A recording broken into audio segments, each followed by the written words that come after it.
Rec Room, possibly one of the most controversial games of all time. Whether it comes to developer decisions or new features being added, the community always has something to say. Which side of the argument you land on could come down to a single detail, a very controversial detail. And that's why today we'll be talking about some of the most recent controversial topics in Rec Room. And where else would we do this but Taco Bell?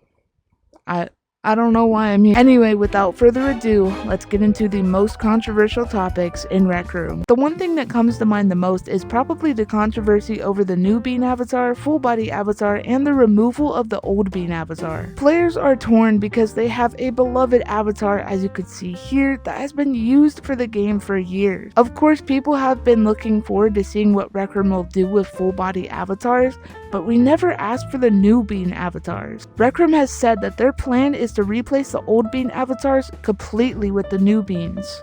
As of right now, you could choose if you want to be the old Bean, new Bean, or full body. I'm on the old Bean side because I've used this avatar for so long and I've gotten used to it. Plus, the new ones just don't feel the same. I like the ability to use UGC items with the new Bean and full body avatar, as well as the customization options. But to be honest, the new avatar styles are just way less practical than the old Bean. I made an entire video discussing this and going through each avatar type, seeing which one is more practical, especially when it comes to dodgeball, and nothing beats the old Bean no matter what game you're playing. Honestly, I think it's kind of stupid for Rec Room to just get rid of the old Bean entirely. I feel like we should at least have a choice to go back to it if we want to. Adding on to this, another controversial topic that's come up lately is the full body avatar customization sliders. I'm pretty sure these sliders are coming very soon, if not already rolling out, and they basically allow you to tone your face shape and other parts of your body. People are commenting on the fact that it makes the characters look like AI or Xbox 360 characters, and I can see why people would dislike it, but honestly, I think more customization the better. If you're gonna have customization to begin with, you might as well go all out. One more very new Rec Room feature that's being rolled out, and I actually got to experience it myself, is the new Widget Watch UI. Now, I've seen some mixed reviews on this. A lot of people like it because it's going to be more practical and maybe cause less lag, while others hate the design entirely. For me, when I used it on screen, it didn't really seem too useful because when you open up your watch, you see the Widget Watch first, and then when you click any button on that watch, it'll just take you to your normal watch UI anyway. So it's kind of like adding in a middleman instead of cutting it out. I think the watch UI definitely needs to be customizable, so you could put whatever rooms you want in the play tab, whatever people you want in your friends tab, and basically just kit it out to your personal needs. I'm not sure if this is on the board for Rec Room or if this is, what they're planning on doing, but I think it's something that needs to happen if you want an express version of the watch. What should I order?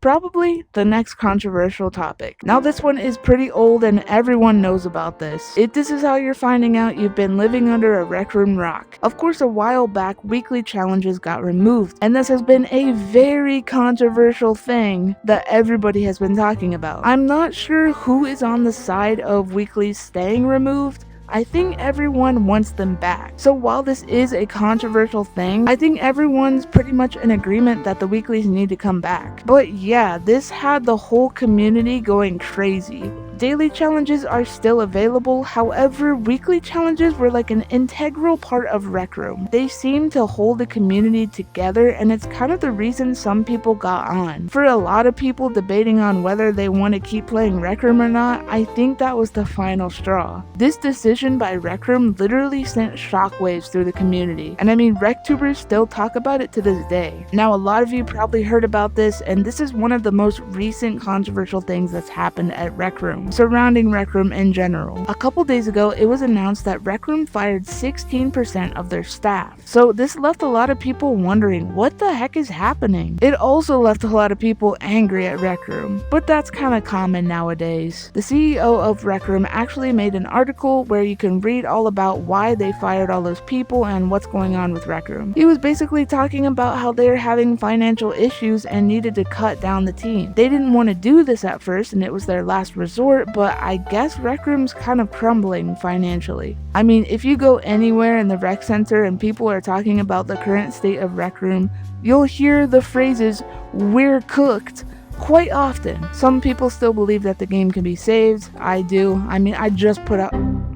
You literally cannot make this stuff up, bro. Mid-recording while talking about how Rec Room has messed up, my whole entire game just crashes. People have been having these issues forever. Infinite loading screens, just constant crashing. Literally for no reason, I was just sitting there. It's led a lot of people to wonder what the heck is up. It's cheesy, but if I had $1 for every time this game broke, I would definitely be rich. Anyway, moving on to the last topic. Now I've heard a lot of talk about people saying that Rec Room is a cash grab game. Well, I don't really think that's the case, it just has cash grab games inside of it. See, everybody gets on Rec Room about the token prices, which is its own thing separately that has been talked about to death, but I think the problem really lies in the low effort cash grab rooms. This has been pointed out multiple times over the past months, but nobody's doing anything about it. I've talked before about how there should be room moderation, stricter moderation. People argue that Rec Room is just letting these cash grab rooms make them money. If this is their main source of income and they're making so much that they're not going to do anything about it, they're going to put morals aside, how come Rec Room is losing so much money? I think that these cash grab rooms are kind of taking advantage of Rec Room, but none of us will really know the truth because Rec Room shares nothing with us. That's also a separate point. Rec Room is not very transparent with their audience, but indeed, other than being an eyesore for players like us, these rooms that plague the trending are nothing but that. If they're truly making money for Rec Room or just taking advantage of them, we will never know. However, what is not a mystery is the fact that this video is over, and I would like to thank my members. We've got Snowy, Muffin, Vamp aka Solar, and Jay Sleepy. Thank you guys so much for being a member and supporting the channel. I appreciate it so much. If you want to become a member, the link is in the description down below. Thank you guys for watching the video. I really appreciate it, and let me know your thoughts as well in the comments. Make sure to like and subscribe for future videos. I will see you on the next one. Goodbye.